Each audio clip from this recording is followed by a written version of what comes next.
On voit que Mahmoud Abbas est en train ou est engagé dans une tournée européenne aujourd'hui, qu'il a déjà conduit en France, mais qu'il devrait également le conduire à d'autres pays. On parle de la Pologne, de l'Italie, de la Grande-Bretagne bien entendu, mais également de la Turquie. Donc ce qu'il faut bien voir à travers cela, c'est que Mahmoud Abbas est en quête de soutien actuellement. Quand je dis soutien, c'est deux types de soutien. D'un côté, les soutiens politiques bien entendu, mais d'autre part des soutiens financiers également, puisqu'on a une reconstruction qui doit s'imposer sur le terrain, en l'occurrence une reconstruction qui doit s'imposer au niveau de la bande de Gaza.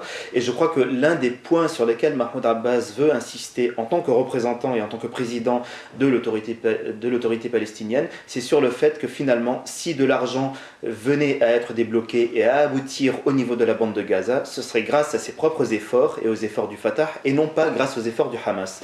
Donc il y a une modalité de mise en concurrence. Mise en concurrence qui intervient à un moment où, il ne faut pas l'oublier, avant de se rendre en Europe, Mahmoud Abbas s'était rendu en Égypte de manière surprenante, de manière inattendue. Et on sait que là-bas, il a rencontré deux personnes clés de la région, à savoir d'une part le président égyptien et d'autre part le ministre saoudien des Affaires étrangères. Alors qu'est-ce qu'ils se sont dit? On ne le sait pas exactement, puisqu'ils étaient bien entendu réunis de manière secrète et de manière non officialisée, mais dans le même temps, on croit comprendre que Mahmoud Abbas a été encouragé à marquer des points vis-à-vis du Hamas. Et ça transparaît dans le fait que, avant ce mini-sommet ou cette réunion qui est intervenue dimanche, Mahmoud Abbas était très favorable à la mise en place d'un gouvernement d'union nationale avec le Hamas, en disant presque que finalement il n'y aurait pas vraiment de préconditions pour ces mêmes négociations. Et après cette réunion et lors de sa tournée européenne, on voit qu'il a un peu durci le ton et qu'il reste ouvert à la possibilité d'un gouvernement d'union nationale, mais tout en prévenant de ce que ce sera lui qui imposera des conditions au Hamas. Donc il y a une forme de raidissement qui n'est absolument pas le premier raidissement de la part de Mahmoud Abbas, raidissement qui répond au fait qu'il s'est trouvé des alliés qui le renforcent dans sa posture actuelle, mais en contrepartie, bien entendu, la question qui reste posée, c'est celle de savoir de quelle manière est-ce qu'il pourra éventuellement s'imposer aux yeux de l'opinion publique palestinienne. Parce qu'il est à la tête du Fatah et de l'autorité palestinienne, certes, mais dans le même temps, ça ne veut pas dire qu'il a une popularité explosive au sein de la région. On a bien vu avec l'offensive israélienne dans la bande de Gaza, qui avait été initiée le 27 décembre dernier, que les Israéliens n'ont pas obtenu l'effet escompté. C'est-à-dire qu'ils parlaient d'un affaiblissement du Hamas, mais dans le même temps, ce qu'on constate aujourd'hui, c'est qu'il y a un renforcement du Hamas sur le plan politique. Je ne dirais pas qu'il y a un renforcement sur le plan militaire, mais en tout cas le Hamas garde des capacités militaires bien entendu.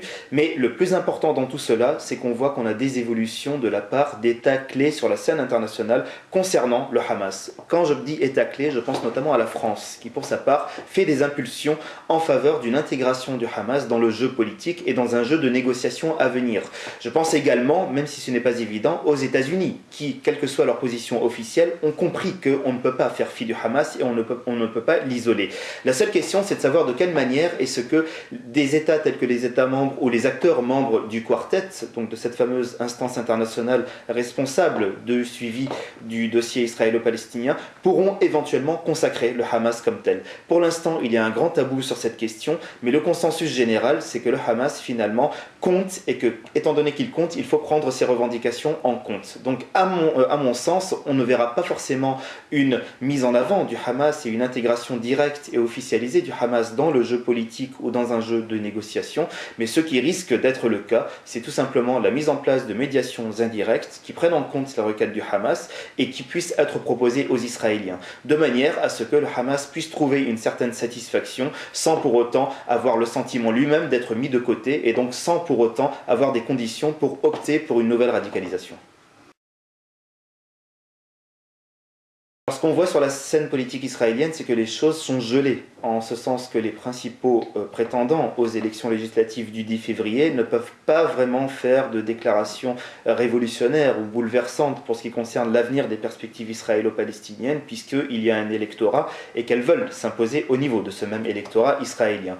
Dans le même temps, si on en croit les indicateurs actuels, on semble aller vers une victoire du Likoud, de Benjamin Netanyahou, mais dans le même temps, et ça c'est une tradition maintenant dans la vie politique israélienne, on sait que ce soit Netanyahou ou une autre personne, il faudra mettre en place un gouvernement d'union nationale. Donc pour l'instant, suivant les conditions de mise en place de ce gouvernement d'union nationale, on sait que pourront découler de nouvelles conditions dans la gestion des affaires israélo-palestiniennes.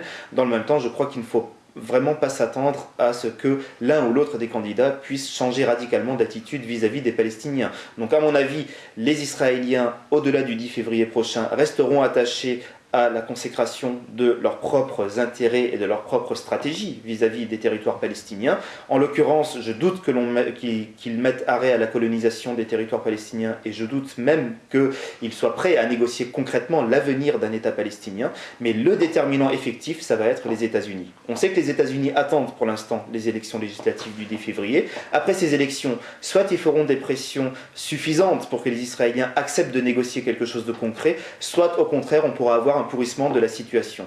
Mais à mon sens, sur le plan diplomatique et sur le plan de la méthode, Obama et son administration feront beaucoup mieux que Bush ne l'a fait, puisque Bush a beaucoup délaissé. Mais est-ce qu'on aura pour autant un aboutissement dans les 4 ans à venir? Je crois que sur ce plan, il faut en tout cas être prudent vis-à-vis de ces perspectives.